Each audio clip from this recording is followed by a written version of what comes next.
réplica o respuesta de nuestro invitado Federico Kramerman. Bueno, gracias.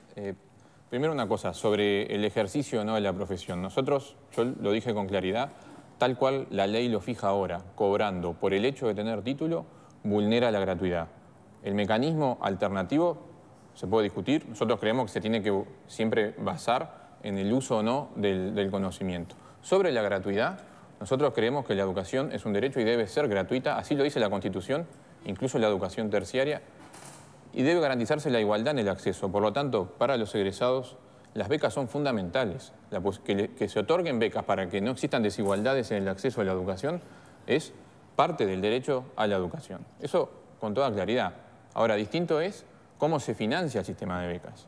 ¿Cómo se financia? Hoy, además de vulnerar la gratuidad de manera conceptual, tenemos un sistema que tiene aportes fijos, toma como medida lo que duró un plan de estudios y después tiene aportes fijos, indistintamente de los ingresos. Se sorprendería el panelista si ve los ingresos de los profesionales y que dista mucho de creer que esos son los ricos del país por haber ido a la Universidad de la República. No, yo digo otra cosa. Yo digo que, yo digo que las personas de mayor formación universitaria son las que tienden a tener mayores ingresos. Es una cosa obvia. En cualquier empresa sucede así. Mayores ingresos que si no lo hubieran tenido... Estarían todos ejerciendo si fuera así, ¿no? No, pero se puede ejercer en forma liberal o se puede ejercer en una empresa. Sí. Mayores ingresos que si no hubieran ido, por supuesto. Ser los más ricos del país, lejísimo. Bueno, los relativamente más ricos. Yo estoy de acuerdo con que por tener más ingresos... Yo estoy de acuerdo con que por tener más ingresos me cobren más impuestos. Distinto es... Pero tener los ingresos. Tener los ingresos, no por haber ido, no por haber estudiado. Yo me refería también a la inequidad en cómo se construyen los dineros para esas becas. Hoy el fondo tiene aportes fijos que no miran la capacidad contributiva del profesional. Paga lo mismo el que gana 50.000 pesos, 30.000 pesos o 300.000 pesos. Pagan lo mismo los que tienen una carrera larga, con buena remuneración y con posgrado, que licenciados del área social como Bellas Artes o Humanidades, que es un poco obvio que su remuneración dista mucho que la de un ingeniero o un cirujano. Y pagan lo mismo porque sus carreras son de más de 5 años. Paga lo mismo dentro de una carrera un egresado joven, después que pasó los primeros años, que un abogado que se volvió famoso, es decir, por ejemplo. Yo soy ingeniero. El gerente paga lo mismo que yo, que soy su subordinado y debo tener un sueldo 5 o 6 veces menor. Pagamos lo mismo. Nos parece un impuesto regresivo.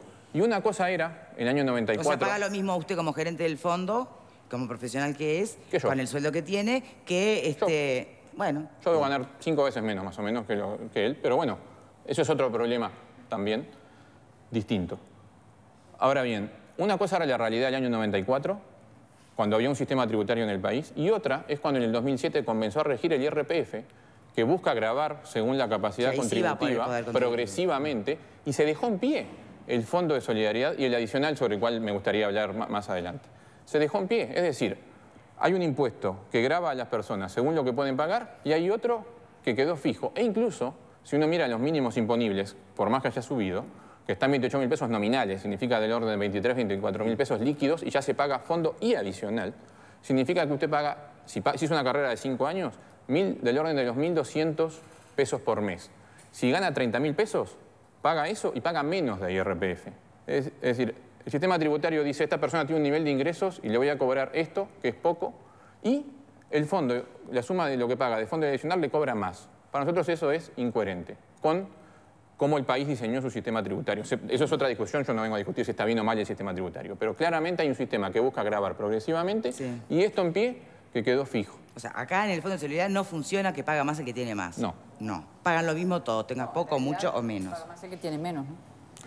Si terminas haciendo la cuenta, hay situaciones... Nosotros decimos que es regresivo porque al ser un monto fijo impacta más en quien tiene menor ingresos que en quien tiene La más. pregunta es, ¿y por qué esto no se toca y les costó tanto remar a ustedes? Llegar, hoy los escucharon en el Senado, en el Parlamento, Comisión de Hacienda que los recibe el miércoles. ¿Qué pasó antes? ¿Por qué nadie de verdad se puso a ver esto? Porque además imagino que muchos de los legisladores son profesionales. Sí. Hay una contradicción intrínseca que lleva a esto.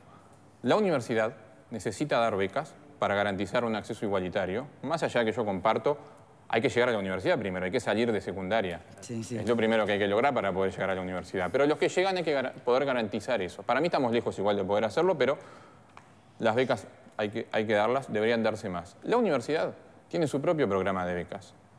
El presupuesto universitario tiene un incumplimiento altísimo. Es decir, entre lo que pidió y lo que recibió, al 2017 va recibiendo el 36%. Eso termina repercutiendo en muchos rubros que no se pueden cumplir bien. Uno son las becas. La universidad da 200 becas a través de su programa universitario. Es casi nada, es muy poco. ¿En paralelo a las becas? En paralelo. Eso es otra parte de nuestros planteos. La existencia de múltiples otorgadores de becas y la inexistencia de un sistema nacional que las coordine. Porque como muy bien se planteaba, hay exigencias académicas para los estudiantes, el fondo tiene exigencias académicas de rendimiento. Sin embargo, si hay estudiantes que en la misma facultad, en el mismo curso, con la misma necesidad de becas, sentados en un aula, recibiendo las mismas clases, se les exige diferente si las becas las obtuvieron por lugares diferentes. ¿Qué quiere decir se les exige diferente? Que el rendimiento académico que exige el Fondo de Solidaridad para darte o quitarte la beca es distinto que el que exige bienestar universitario, es distinto que de las becas que dan muchas intendencias en sus hogares a los estudiantes. Por tanto, hay una desigualdad también desde el punto de vista de quién lo recibe. ¿Por qué? Porque el país no tiene un sistema coordinado de becas. Como está planteado en la Ley de Educación, la que se votó en el 2008, una ley que está incumplida en muchos aspectos, este es uno más. ¿De verdad nos importa la educación? Yo cada vez me vuelvo a hacer esa misma pregunta. Sí, bueno. Porque cuando abordemos el tema que abordemos, que vaya directamente o tangencialmente, y surgen estas cosas, vos te preguntas, ¿pero entonces nos importa de verdad la educación? Victoria, estamos en un país donde una senadora de la República en este momento está enchastrando a una editora de libros, acusándola de una conspiración política. O sea, no nos importa ni la educación ni la cultura, estoy convencido de eso. La universidad es una vaca sagrada dentro del sistema público uruguayo. Con la universidad, desde que se aprobó la Ley Orgánica Universitaria en 1958, funciona como un Estado independiente y nadie se quiere meter. Es tan evidente esto que fíjense que, por ejemplo, en el mecanismo de la financiación y del acceso, Uruguay debe ser uno de los, no sé si el único o uno de los 2 o 3 países en el mundo que tiene un sistema que no puede funcionar, que es ingreso irrestricto y financiación pública. En la mayor parte de los países donde funciona la llamada gratuidad de la enseñanza, se pone, por lógica, una limitación en el ingreso, porque no se puede disponer de infinitos recursos. O sea, se dice, bueno, hay 100 para gastar en la universidad, por lo tanto, estos 100 alcanzan para tantos universitarios. Por lo tanto, limito el ingreso. Pero es lógico. O sea, no puede existir al mismo tiempo un ingreso irrestricto y una financiación pública, porque no hay plata que alcance. El sistema uruguayo es absolutamente irracional. Y a eso le agrego lo que confirma el gerente general del fondo. El 91% de los que van a la universidad no necesitan beca. Quiere decir que son de clase media y de clase media alta. O sea que la mayoría... Bueno, si da el 9% está diciendo que el actual... el 91% no precisa. Porque él dijo además que todos los que precisan beca se la dan. Por lo tanto, el 91% que no precisa beca está financiado por la mayoría del país.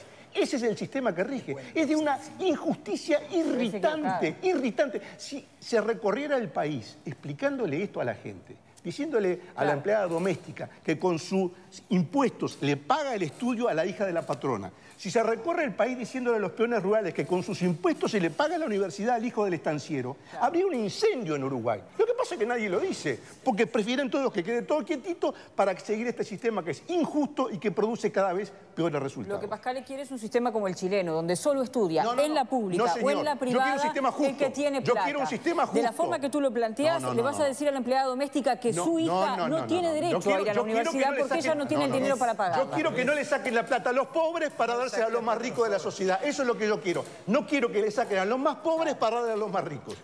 ¿Te tomaste un receso, Alfredo, que te veo tan calladito? Yo creo que la reforma universitaria integral es imprescindible. Yo creo que lo del Fondo de Solidaridad y las becas es una parte del iceberg, es la puntita de un iceberg enorme, en el cual el otro día, hablando con un grado 5 de medicina, dice que ellos reciben 2.100 estudiantes en el año y pueden atender realmente bien a 700. O sea que hay 1.400 que los atienden como pueden. Y así pasa en psicología, supongo que en derecho de pasar lo mismo. Es decir, hay pocas carreras en las cuales se atiende. Incluso hay carreras técnicas dentro de medicina que hay cupos, ¿ah? Es decir, que están limitadas. ¿Ah? Pero supongo, capaz que no entras a... Pero justamente ayer se debatió sobre el retiro de las exoneraciones fiscales a las empresas que donan para universidades privadas. Es un tema menor, me parece que ¿Pero es ridículo estarías de acuerdo? discutir eso porque en realidad es muy poco lo que se les aporta y creo que no está mal. Es decir, yo creo que en la universidad hay que realmente hacer una reforma universitaria. Yo creí escuchar al al rector anterior, la segunda gran reforma universitaria, el señor Rodrigo Arocena. No vino la segunda gran reforma universitaria.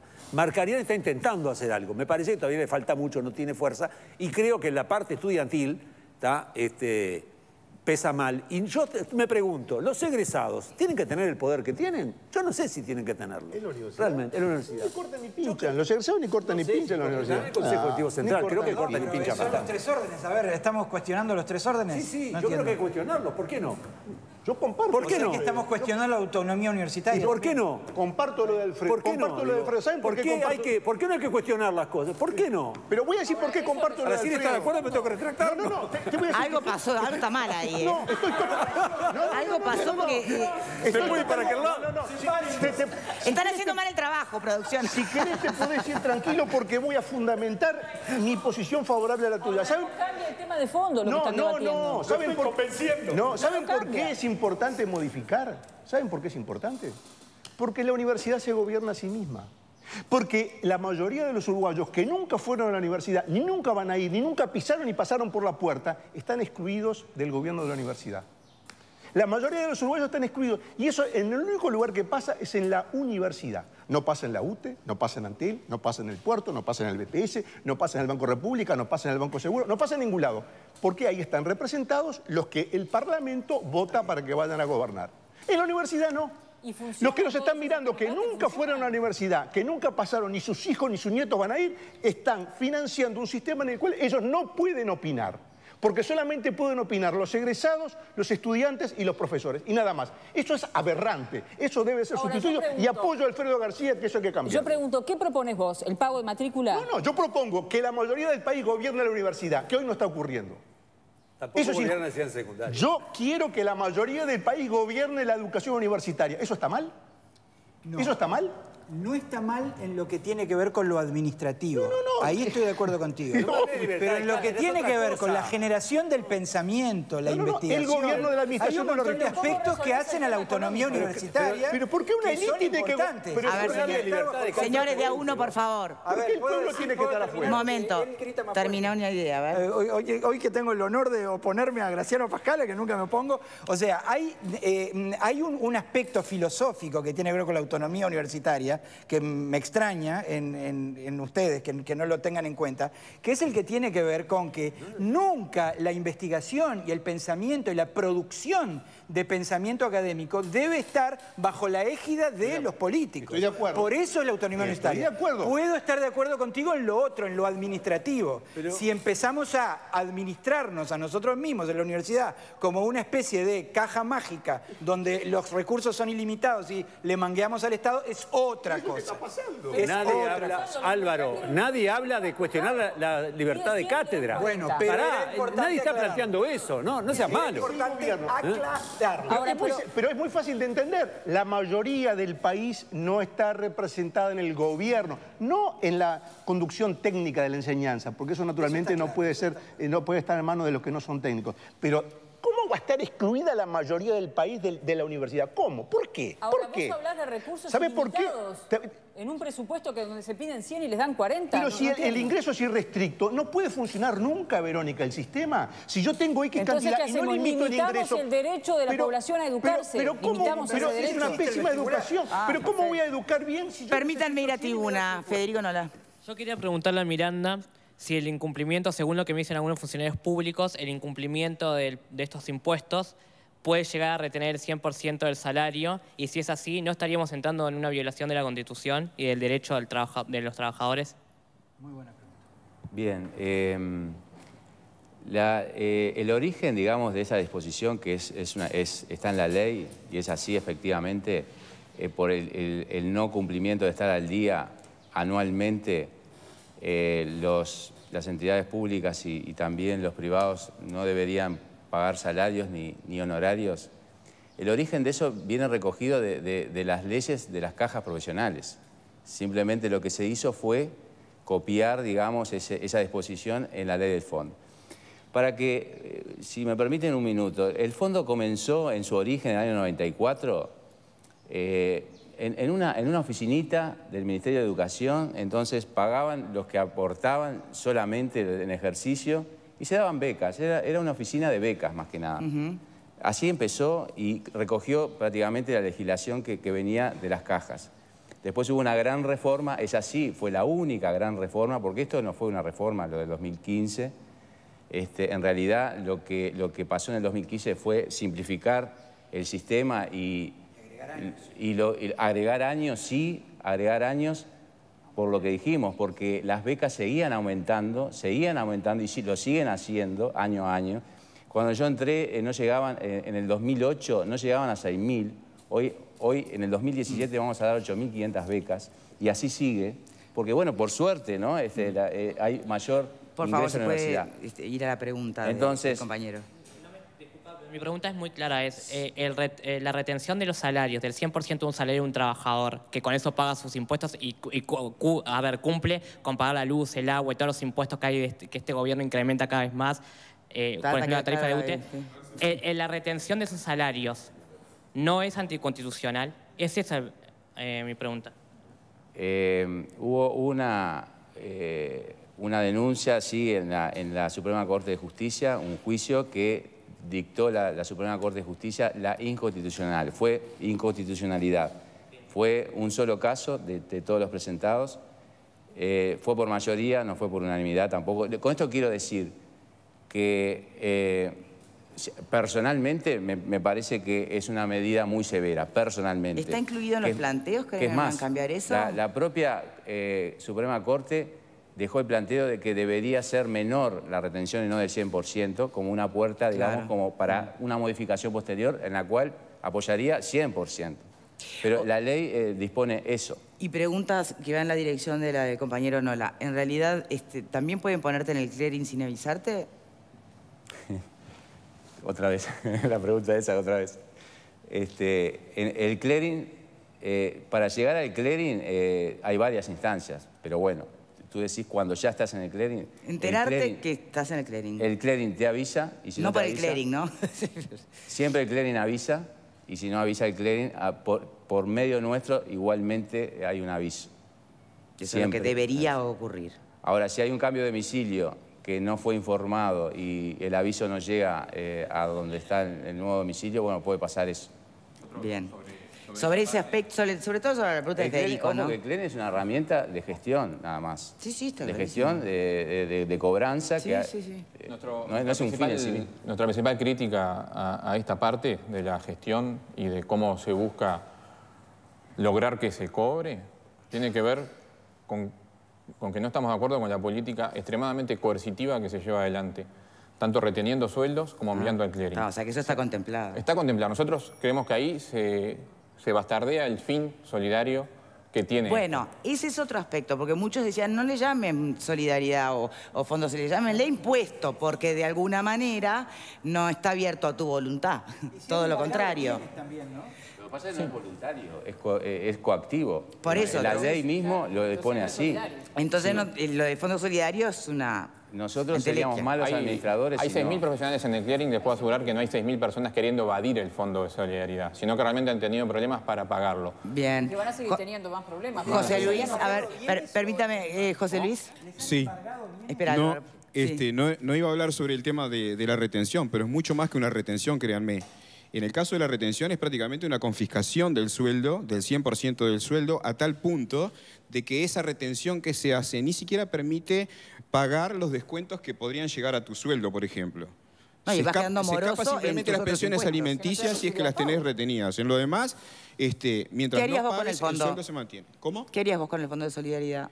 Bueno, sin duda es una reforma. Yo creo que además perdemos de vista de que estamos tratando de aplicar conceptos que tienen que ver con determinadas especies tributarias como el impuesto, por ejemplo, cuando hablamos de regresividad o progresividad, y que en realidad esto es una contribución especial, por lo tanto se escapa un poco, digamos, de todos los aspectos que podrías en realidad legislar. El otro aspecto tiene que ver con la capacidad contributiva, pero hablamos de capacidad contributiva cuando hablas de impuestos. Entonces, creo que en realidad tendríamos que ir a una reforma más sustancial que tiene que ver con eso. Lo otro que yo quería decir es que no deberíamos podemos estar mezclando, ¿no?, todo lo que es el tema del Fondo de Solidaridad con una discusión mucho más profunda de que, créanme, reforma de la ley orgánica de la Universidad de la República y todo lo demás mediante, la gratuidad no se debería tocar, no se toca, el cogobierno no se toca y la autonomía no se toca. Eso es... Porque, bueno, como principio me vas a tener en la primera trinchera peleando por el gobierno, la autonomía y la gratuidad de la enseñanza. Pausa, ya venimos.